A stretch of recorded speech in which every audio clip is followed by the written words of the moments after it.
My name is Arun Jagtiani, and I'm a proud St. Martin. In a few short weeks, our country is going to be heading to the polls to elect 15 new members to Parliament, and I think the entire voting population could benefit from knowing a little bit more about who these candidates are. Over the next few days, I'm going to interview a few new faces and a few political veterans. So join me, St. Martin, and let's talk politics. Welcome to another episode of Talking Politics with Arun Jagtiani. I'm joined today by Ms. Dapheniebenders. She is the number 6 candidate on the PPA list. That's the People's Progressive Alliance. She's a first-time candidate, and we're very excited that she came through our studios today. How are you doing today, Daphenie? Fine, thank you. Welcome, and thank you for being here to share some of your ideas and your insights. First question I have to ask, how does it feel being on the campaign trail for the first time? Well, it feels very good. I'm excited. I really love this journey, and I look forward to great things happening in this political journey. Okay, is it what you've expected so far? I know you're fresh on the campaign trail, but I can imagine it's a lot of long hours, networking, shaking hands, handing out flyers, and interviews like this. Right, correct. It's what you've expected, you're enjoying it, you're embracing it, or has it been overwhelming in some respects? Well, it's exactly what I expected. Excellent. I didn't expect anything more or anything less. Okay. And I'm happy to be on this slate because, as I always say, great gifts comes in small boxes. Okay. So this is your first time contesting a parliamentary election. That's right. What inspired you to get involved into the political arena now? What actually inspires me is that education here in the island needs a lot of attention. Yes. And education is the key worldwide. Correct. There's nothing you can do without education. This is true. Every walk of life, no matter what it is education. You come from you're an educator by profession, correct? Yes, that's correct. Can you give us a little bit about your background, your what you've been doing for the past few years, what skill set you bring to the table, and what do you believe qualifies you to serve in Parliament? First of all, let me introduce myself to the St. Martin community. Yes. For those who don't know me. Again, my name is Dapheniebenders, Arun born. I'm a single mother, one daughter.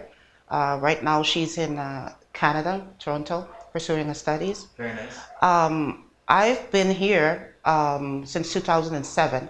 I started working as HR director at Sonesta Maho, and I used to give training. And also, I was also an instructor at the USM at the time, where I gave the program of HR management to students on the first level, and the second level they will go to Holland and achieve that. And with great success, I did that. Furthermore, what I can say is that I'm also a businesswoman, an executive. My skills are in business administration, human resources, a master trainer. I was certified by the NH, Hotel and Motel Association. That's about it. And right now, the reason, again, why I said that I'm on the list is because of education. Yes. It needs a lot of attention on the island. This is true. And I believe that I can bring great changes in that department. So, as we've said many times on this show, there's no shortage of political parties in St. Martin. What made you align yourself with the PPA and not another one? Right. What was it about the PPA that spoke to you? That's exactly what I said in the beginning. PPA is a small party, and great gifts comes out of small boxes. Yes. And I believe the PPA right now has good qualified candidates that can do the job. Yes. And that is the reason that I'm here on the list. Okay. Now, recently you made some headlines, if you will, in terms of your visit to Parliament. That's correct. And off camera, we were speaking as well, and you mentioned that was actually an opportunity you were fighting for, let's say, to get an audience with Parliament for several months, if not longer than that. Correct. Can you elaborate on that and inform the viewers on the fight that you've been taking on? Here's the letters. You can see where we got invited to the Parliament in order to discuss certain things that are happening right now in the schools, which the main point is the subsidy. Once again, the subsidy has been cut, and it brought a lot of distress among the schools, the teachers, students, because everyone is affected by it. Every and anything that has to do with education is affected by the cut of the subsidy. The main points that we were talking about and that were on the agenda was the financial situation of, for example, the Favi School Board. We also tackled the present situation of the school teachers and the Favi School Board with regards to the reported dismissals. Because the first time that the subsidy was cut, it was not known. We had no clue that it was cut. It wasn't informed. Nothing. No communication. We were not informed. No communication. Can I ask, what is the total subsidy that the school receives? Right now, I would like to leave that. Okay. I would not really like to elaborate on that. Can I ask about the size of the cut? Is it? It's a major cut. A major cut. It's a major cut. We lost about 40 teachers because of that. Because of the cut. Because so of the 40 cut. people Yes. were cut from payroll, basically. Exactly. Wow. Okay. And now again, they cut the subsidy. Again. Once more. Yet again. So then we would have to go through the same process of dismissing teachers. So is this 2 cuts since Irma? Is that correct? This is 2 cuts. This is the second This cut. is the second cut. Wow. Okay, and it had major effect, and it still has an effect on just all schools that are subsidized by the government. Last week we had a meeting in Parliament. According to these are the points that I'm mentioning to you. And last week we also had a meeting with all school boards with the Minister of Finance in order to bring forward our points, what our concerns are, and what can we do moving forward. What were some of the outcomes from this meeting? There were, according to me, the outcome was positive. Okay. Because now the Parliament, everyone in Parliament gave also their input. They asked us questions, and now what we will have to do is to give them all correspondence from the beginning of the correspondence between the Favi School Board and the Ministry of Education. Okay. So that they can better understand what is going on and to bring, hopefully bring a solution to all of this. What, in your opinion, is the best case solution that comes out of this? What is the ideal? What is the win for yourself and everyone else that's taking on this fight with you? The win is number one to stop with these cuts because it's really bringing distress amongst everyone in education. Yes. We would like to get our money back so that we can do whatever we have to do. Because it's not only about the cut, but it's what's happening when Of course, when the it gets done. consequences of these Right, cuts. the consequences. Yes. Losing good teachers. I mean, we need teachers here. Yeah. Why do we have to lose them? By losing them and by losing these teachers, the rest of the teachers that remain there, they have a burden, a stress on them to work even harder to help the students. Okay? Yeah. Of course, it's a shortcoming. Exactly. It's a huge shortcoming right now. And it has my concern.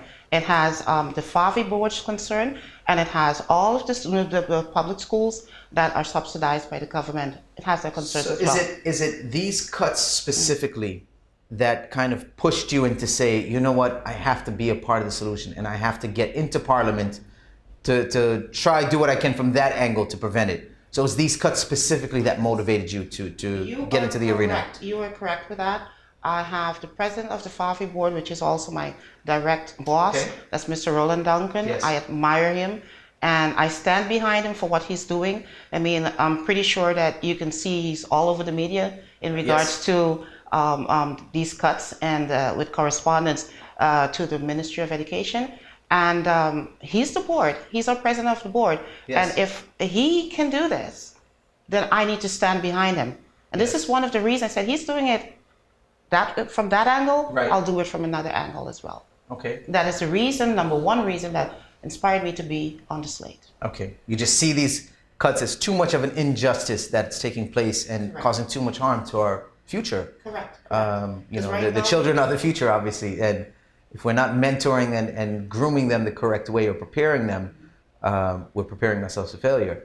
That's another point that I was going to bring up. We always say that the kids or the students are the future of tomorrow. Mm-hmm.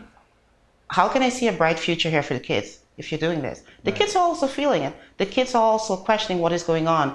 Are we going to be losing more teachers? How am I going to get to school? Or not to get to, but how is there going to be enough teachers to teach a certain subject? So another issue we've heard a lot about in the news regarding the school children is school fights. which it behooves me that this makes headlines. Like, so it says to me that, has it really gotten out of control to that level that it's, and yeah, again, forgive me for not knowing firsthand, but what's your take on that? Is it really gotten that far out of control, and is there a solution? And what's the cause for this? The school fights have gotten out of control. Okay. Not because of the subsidy, because the school fights existed a long time. Yes. But the problem is, how can we solve this? And this is also one of the points that we brought forward in the parliament meeting. So right now we're seeking a way on how to.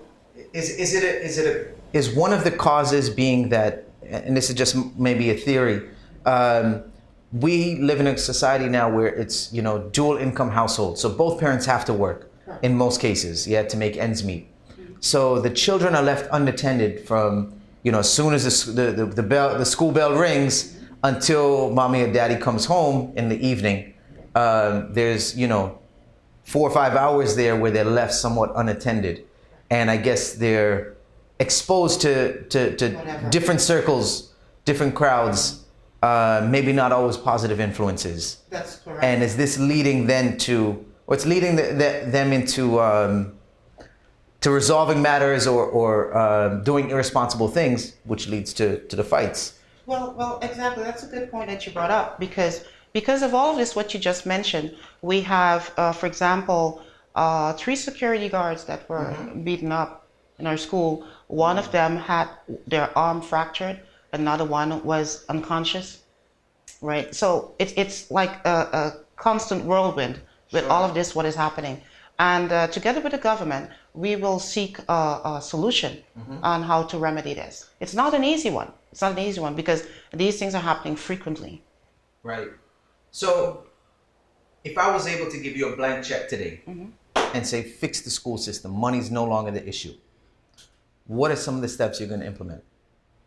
Number 1, I would implement all what we've lost from the subsidy, because right now, because of the cut of the subsidy, we are 2 months back, let's say, in payment for the taxes, for the asset fee, but we're looking at means to get it paid. And they understand, because we're communicating with them. That's the first thing that I will tackle. The second thing would be the fights in the school, what we can do to prevent that. Sure. Get all stakeholders on board. School programs. Right, exactly. That's what I was going to mention. Get all stakeholders involved, get their ideas, get their input, and work on it right away, immediately.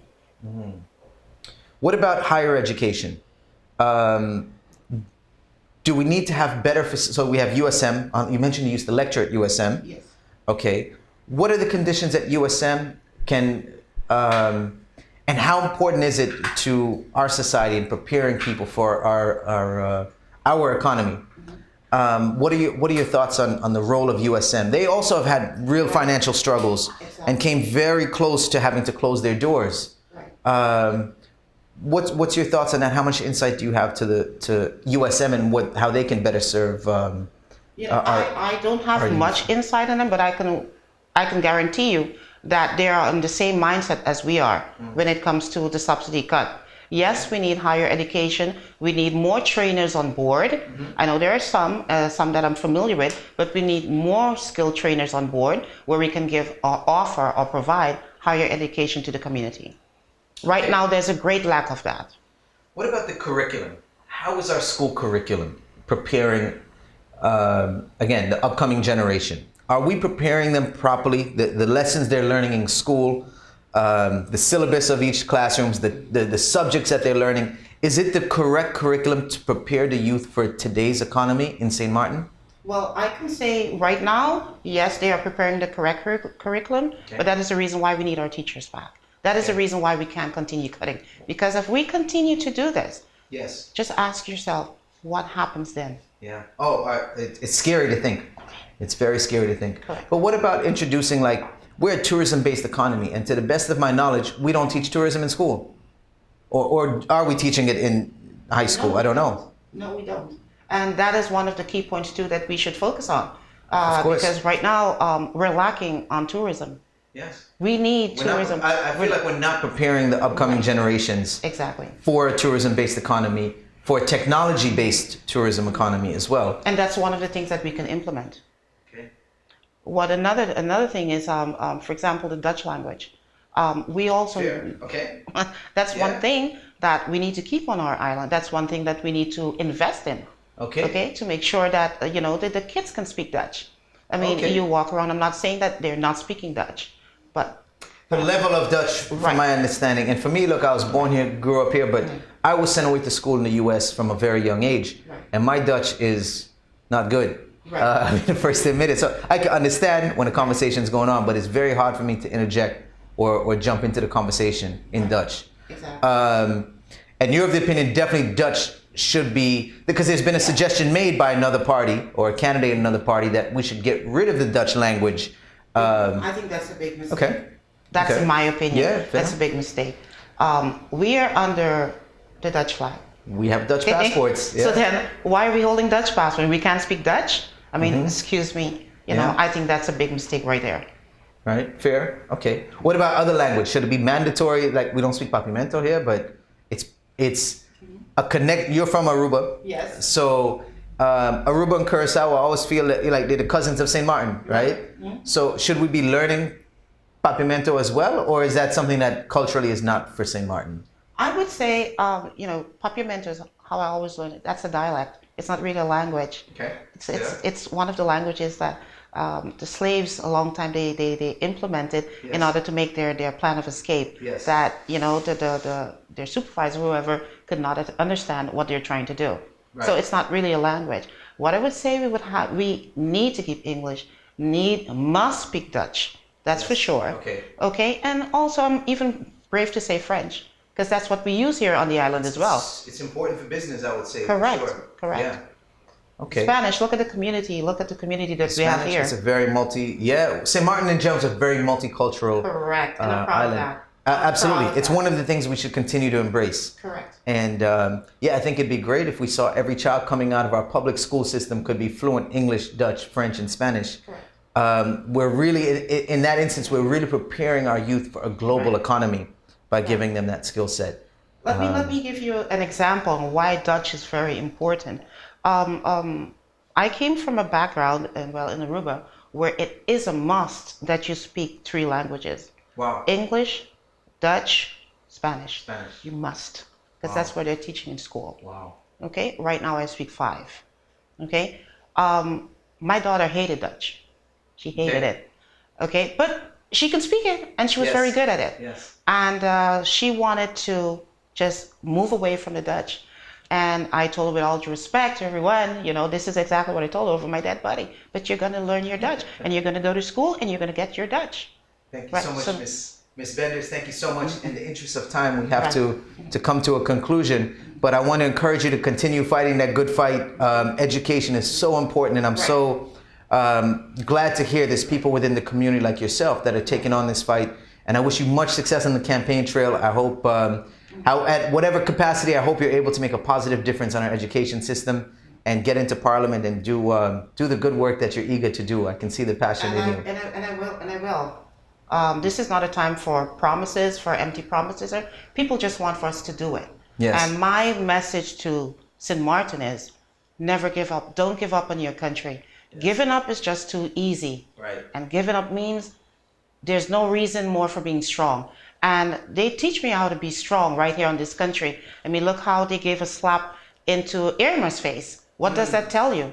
They fell, they crawled, they got up, and look at St. Martin today. Resilient. Okay, so they shouldn't give up. All what they have to do is just shift gear and look the other way. Shifting gear means no longer singing the same song over and over. After 10 years, you're still getting the results, the same results from that same song. Yes. But if you sing another song, you may be pleasantly surprised. Yes. Thank you so much. Thank you so much. In conclusion, I'd love for you to send a last message directly to the voters, encouraging to come out on January 9th and hopefully casting their vote for you. That's what I just said. I'm encouraging everyone to come out, not to give up. You're more than that. You deserve the best here on the island. And you are the one who decides on January 9th. You are the one that put us up there. You're the one that can take us down. You rule St. Martin. Let's do it. Shift gear on January 9th, 2020. God bless. Thank you so much, Ms. Benders, for coming through our studio. It's been an absolute pleasure speaking with you. We wish you tons of success on the campaign trail and keep fighting that good fight. Thank you. It's been an honor. My pleasure. Thank you to everybody that tuned in. We've got another episode coming at you tomorrow. And as always, we welcome your feedback in the comment section below. See you tomorrow. My name is Arun Jagtiani, and I'm a proud St. Martin. In a few short weeks, our country is going to be heading to the polls to elect 15 new members to Parliament. And I think the entire voting population can benefit from knowing a little bit more about who these candidates are. Over the next few days, I'm going to interview a few new faces and a few political veterans. So join me, St. Martin, and let's talk politics.